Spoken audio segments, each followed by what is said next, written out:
All right, welcome back. So in this video, we're going to talk briefly about the 3D menu. So let's go to Create New, and we're going to select the default Photoshop size. We'll click on 3D menu, and I'll just talk about some of the features that they have here. So they have the new 3D layer from File. You can merge a 3D layer, export a 3D layer. They have Panorama here, so you can import Panorama. New panorama layer from selected layers, export panorama. Get more content. So if I click that, we can download 3D content from Photoshop.com. That's kind of cool. You can download stuff and fiddle with it. You can do new 3D extrusion from selected layer. Yes. So what it's going to do is it's going to make this 3D. Whoops, I just undid it. Hold on a second. Oh, wow. I don't know what we're doing here.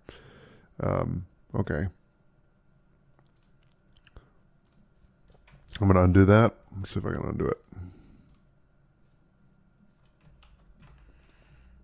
Okay, let's undo. Okay. So if I just go to layers, there it is. What it did is it changed all the menus. So you see here the tools are different. So if I go to Window and Workspace, we go to Essentials, then we're back to where we were. But what it did is it changed it to 3D, and that's why it changed. So, all right.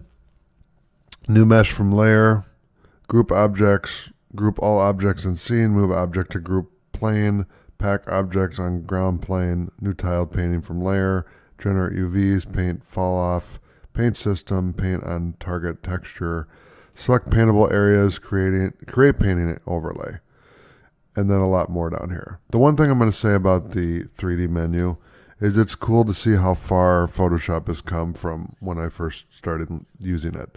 They did not have a 3D option at all. And I learned 3D Studio Max, but we didn't really utilize Photoshop much at that point. So this would be a great tool if you want to do 3D modeling, anything like that. You can use Photoshop for that. It's a great tool. So thanks for watching. I'll see you in the next video.